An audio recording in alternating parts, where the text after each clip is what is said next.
Have you been feeling like you've been held back by energy or things that have been keeping you stuck for years, like limiting beliefs or negative self-talk, affecting your self-confidence?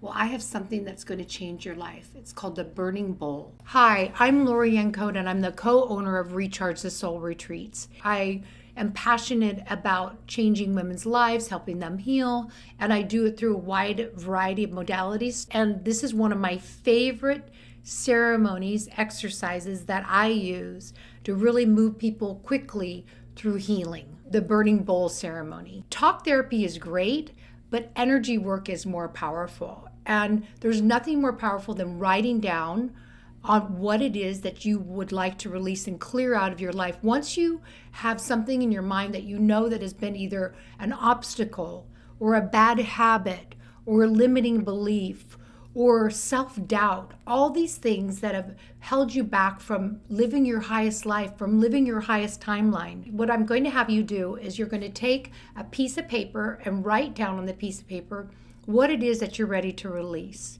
It's nice to do it with more than one person if you can, like grab one or two of your close friends or family members, people that you really want to help witness what it is that you're releasing.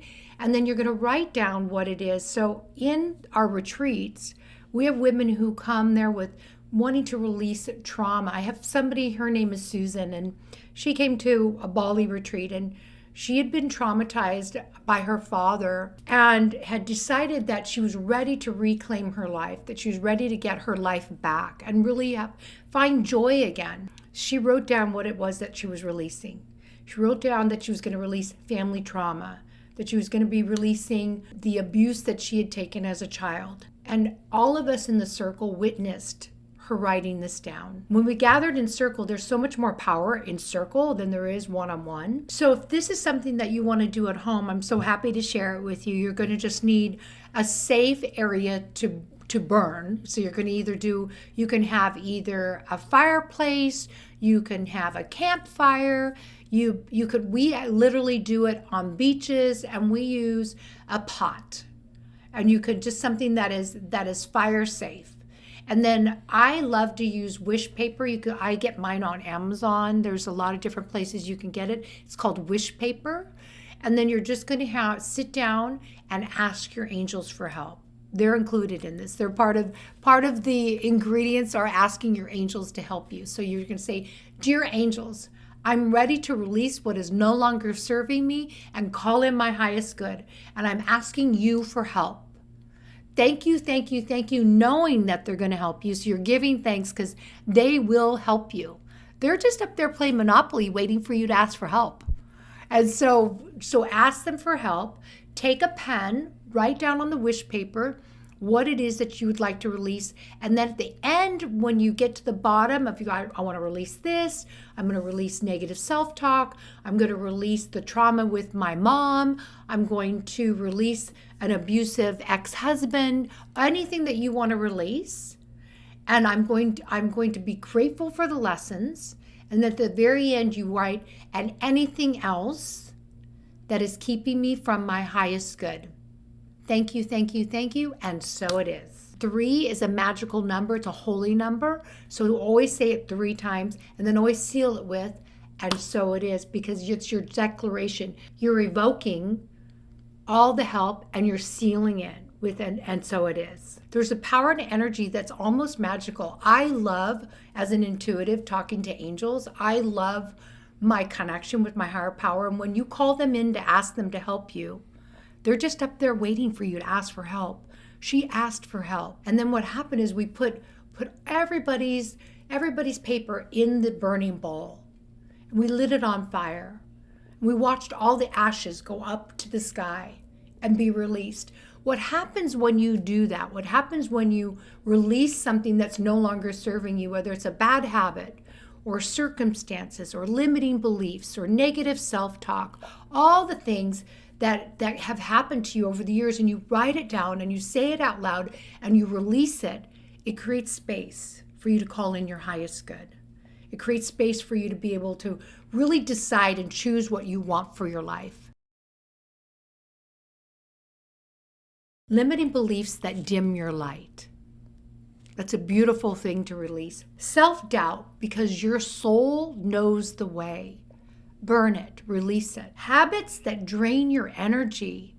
So if you know that one of your goals is to feel better in your body and you're staying up late at night drinking too much wine, or you're stopping on the way home and getting junk food, or you're wanting to start a workout program, but yet you set yourself up to sabotage, burn that in the burning bowl so that you can clear that, so you can call in what it is that you really want. Burn the voice that says that you're not enough. You are enough. You're a child of God. You're enough. You're here. You decided to come here on this planet, to be here now, to learn and to grow. Forgive yourself. Caring what others think. All of us as women care what everybody else thinks, but what about what you think? What about how you feel about yourself? That's what matters most. So burn caring about what others think. Looking externally for your happiness, because you get to create what brings you happiness. You get to decide what brings you joy. And so when you're externally looking for happiness, nothing's ever going to fill up that cup. It's really important that you know that your joy comes from within inside, that you get to choose the mindset that creates joy and happiness. The need to control every outcome. Trying to control everything is an energy leak, because you cannot control everything. You can't control what other people think. You can't control what other people can do. But what you can control is what you do and what you think and how you react. So trying to create space for that by burning it. Thoughts that keep you playing small. So anything that brings you back to where you feel powerless and you feel like you are weak or small, burn that. You are worthy of a seat at the table. You'd be so surprised at how many women I work with who are CEOs, boss ladies, who question their own worth, question their own confidence, that they don't have a right to a seat at the table. You have a right to the seat at the table. So you're going to burn self-doubt so that you can step into confidence. So powerful. Fear. Fear is actually false evidence appearing real. It's like when you're afraid, you're in your bed at night and you're asleep, and all of a sudden you hear a noise and you're wondering what's under the bed. So you reach over for your phone and you turn on the flashlight on your phone and you look under the bed, and there's actually just dust balls under there. It's just false evidence appearing real. So face everything and rise. Burn the fear that's keeping you stuck. It just keeps you in the same place. Fear can keep you on the couch, when if you just can move through it, it's so powerful what can happen on the other side, because people aren't born with courage. People aren't born brave. You can't be brave without fear. You can't be courageous without fear. It's a muscle that grows over time. Self-love with conditions and rules. I will love you when you lose 20 pounds. I will love you when you get that great job. I will love you when you have a man in your life who loves you, or a woman in your life who loves you. I will love you when. Stop that. You love people unconditionally. There's people in your life that you love unconditionally. Even if you have a pet, think of your pet. You love your pet unconditionally. So think about that. You love babies unconditionally. Why can't you love yourself like that?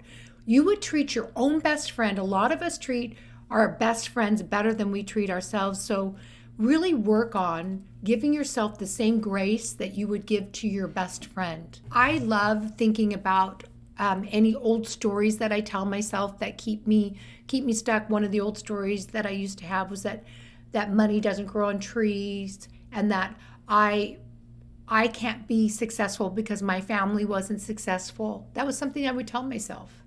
And I would keep sabotaging myself until I did the burning bowl, and I started to move through that and release that, and started to realize that I too can have anything that I want. Life is unlimited. So after you're done burning the things that are no longer serving you, what you do is you give gratitude and you give grace to yourself, and you say, I am so grateful for all the lessons that I have signed up for.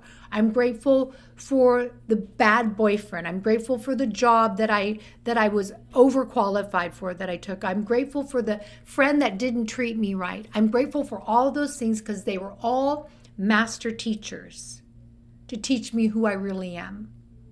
And now that you know better, you're going to do better. And so that what you're going to say at the end of the burning bowl is you're going to say this prayer. You're going to say, I release any mental, physical, and spiritual blockages that keep me from experiencing love, peace, happiness, and abundance. With every breath, I let go of all that no longer serves me, and I call in my highest timeline. And then you give thanks and you say, thank you, thank you, thank you, and so it is.